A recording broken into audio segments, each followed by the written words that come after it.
Hi, everybody, and welcome to the Dr. Psych Mom Show. Today, we're going to talk about what your highly sensitive wife or just a romantic woman wants to hear when you talk to her. So she always wants to talk, right? And it never exactly may feel like you're doing it right if you are not a highly sensitive man or you've not been raised in a very verbally or emotionally expressive household growing up. So today, I will give you a little cheat sheet for the main points to hit, is assuming that you feel that way, but you just don't really know how to articulate it. I never want you to bullshit your wife. She could smell that a mile away, and even if she couldn't, it wouldn't be ethical.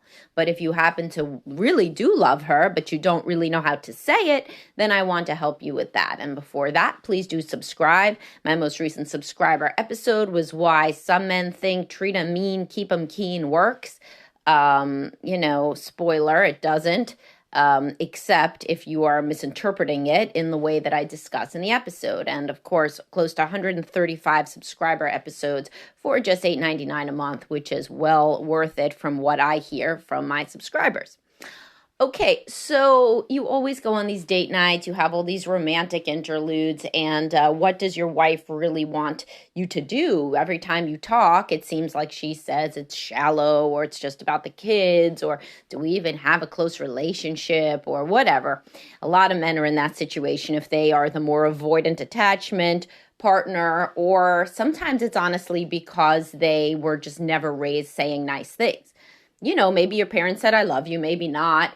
Either way, they certainly didn't go around praising you or saying really nice things.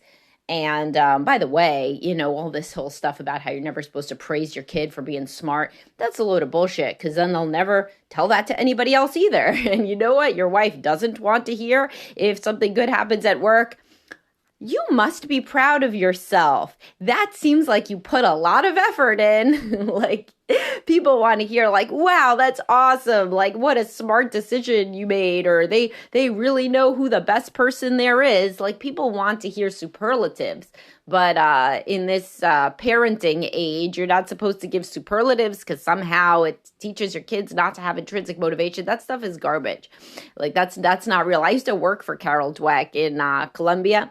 And years ago, I was a research assistant for those actual studies, the growth mindset studies. And these things have been mutilated by the popular media to mean that you can never tell your kid that they're smart or pretty. Of course you can, and you should, because you would want them to marry somebody who says they're smart or pretty.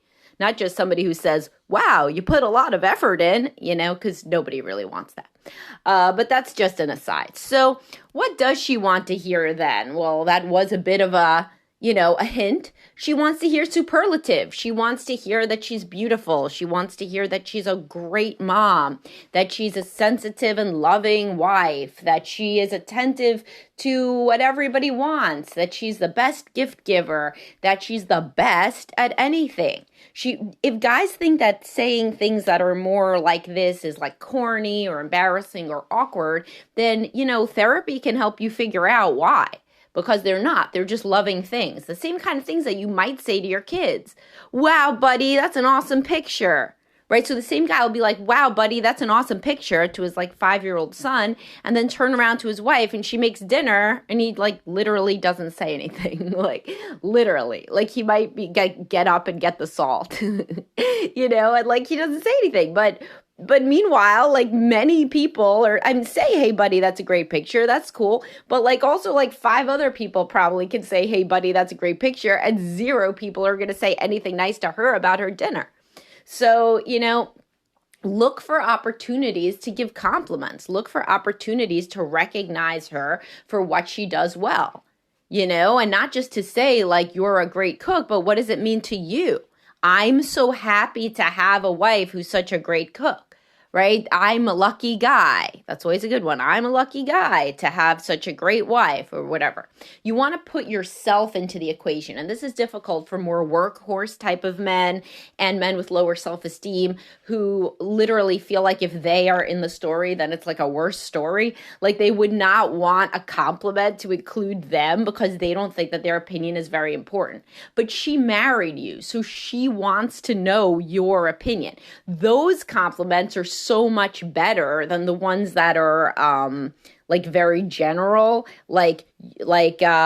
this is a great dinner. Okay, that's better, certainly, than just saying nothing, or saying, oh, what's this new vegetable? Which is like what some people would say, but guys who are just factual and they don't mean it bad. They don't even mean it like, oh, then this new vegetable sucks. They literally are asking a question. But if you do that without ever saying anything nice, then it sounds like, man, I guess he just fucking hates my dinner, like altogether.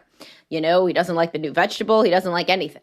And of course, a highly sensitive woman is definitionally sensitive and, and if she tends toward depression or anxiety, she will be rejection sensitive, which is different than highly sensitive. Highly sensitive just means observant, like super perceptive and observant and feels deeply.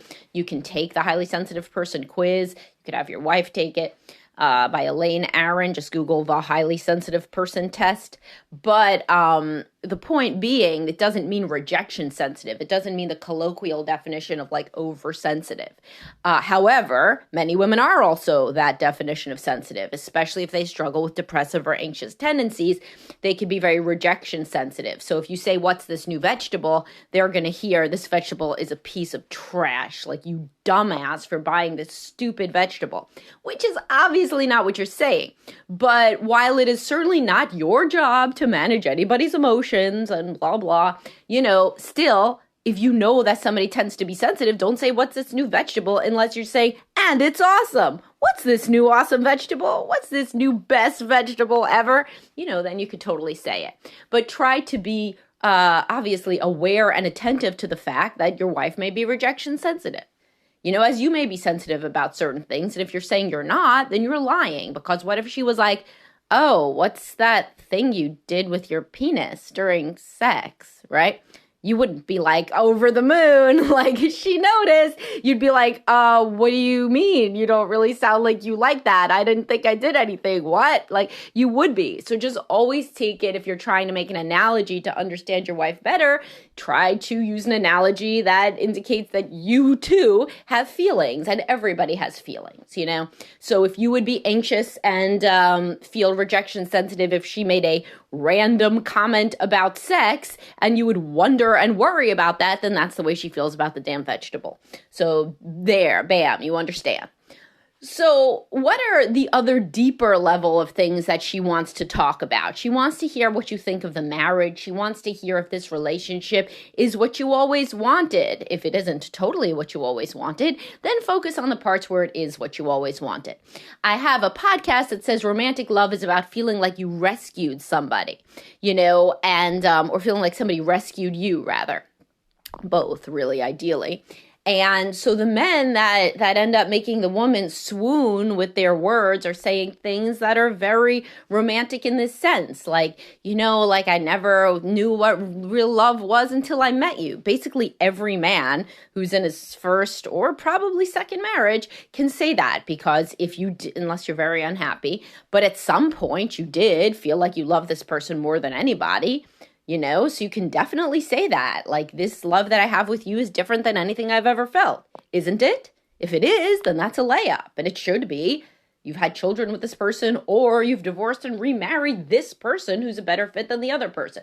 So, it's right. If it's right, then say it. Or what are ways that this person made you learn about yourself? Women love that. Remember, I say this semi-frequently. John Gottman, marital researcher, said that the most important thing for women is to feel that the man accepts influence. And for men, it's a gentle approach from women when they're bringing something up versus like, hey, asshole, why are you so stupid about buying the groceries? She should say, dear, thank you so much for buying the groceries. Next time, do you think that you could add a yogurt to the list, right? That's going to go a lot better, as anybody knows. And for women, the thing that they want most is a man who accepts influence. Unlike what the manosphere tells you, this is not a man that a woman thinks of as a pussy. She thinks that he is a sensitive, awesome, responsive, attentive guy who really knows how to accept feedback. And that's great.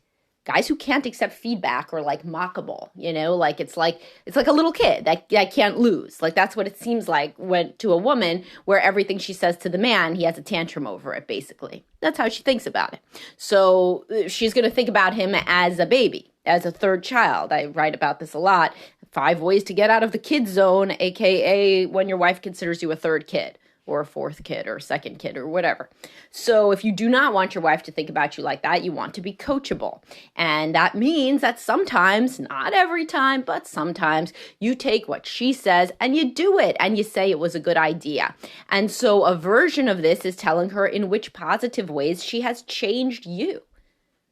I was a more selfish person until I met you. I was a less self-aware person until I met you. That's a big one. If your wife has ever forced you to read, suggested or forced you to read a book about human relationships, such as the ones I recommend, Getting the Love You Want, Hold Me Tight, whatever, then if you fucking read it, right, and it even taught you one thing, then she has facilitated further self-awareness in you. So why not tell her? It will make her day, right? These are the sorts of things women want to hear. Deep sorts of observations about how your marriage is going, what you think about her. Anything you think about her, by the way, and her personality is great. Because if you're not a sensitive guy, you're not making these observations. So if you literally...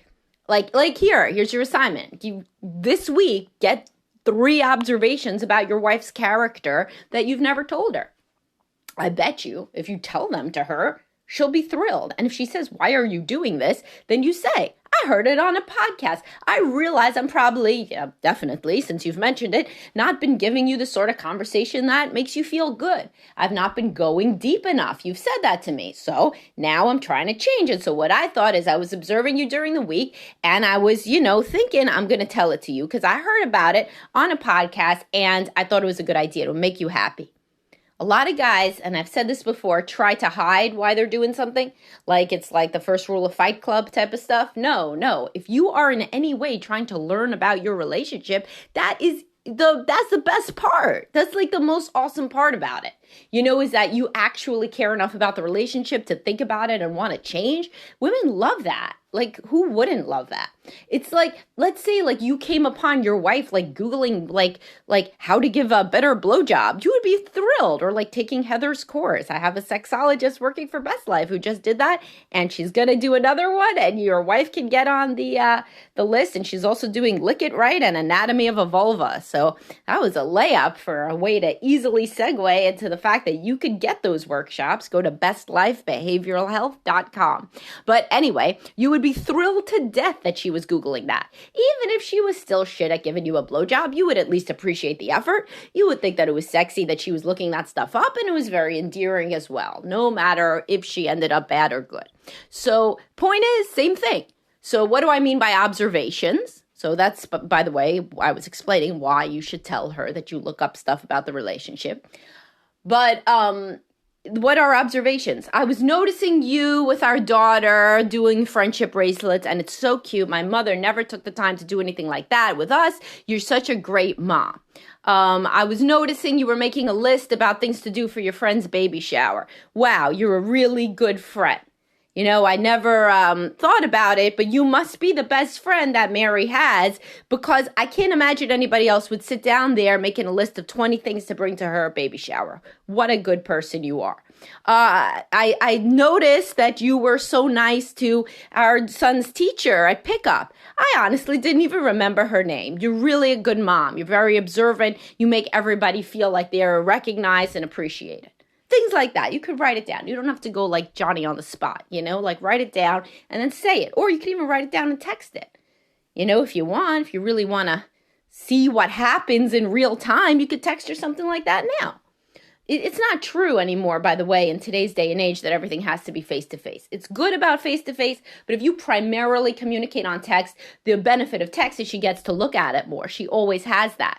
So you know that she's seen it and you know that she has it. So then when she scrolls through your text, instead of seeing just like you saying, "What granola was I supposed to buy again?" she sees some nice things that you said about her. So text can be a very effective way to say something romantic because she has it with her then always. Sometimes I have people scroll through their texts and read me their texts in marital counseling to, show them like what's wrong here. And it's like, you forgot to get the cereal. Okay, I'll get the cereal. What cereal? I'll get this cereal. Remember, we have softball tonight. Okay, I remember. It's like two robots talking about their dual management of a childcare center and a home. And it's like no romance, no closeness, no flirting, nothing. You don't want that to be your dry ass text thread with your wife, right? No wonder she doesn't want to have sex. So what we're trying to do here is just the TLDR is you're trying to make your conversation more interesting, more romantic, more personal.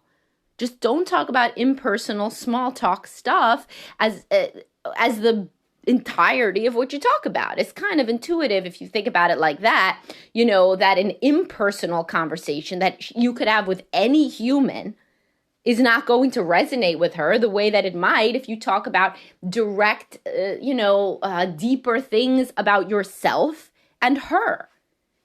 Because your relationship then is being talked about as a special thing. And then that makes her feel like it's a special thing. This relationship, what I think about you, what I think about how I think about you. Remember, she married you. She wants to know what you think about her. You may think your opinion is stupid and meaningless, but she doesn't. She thinks your opinion is very important.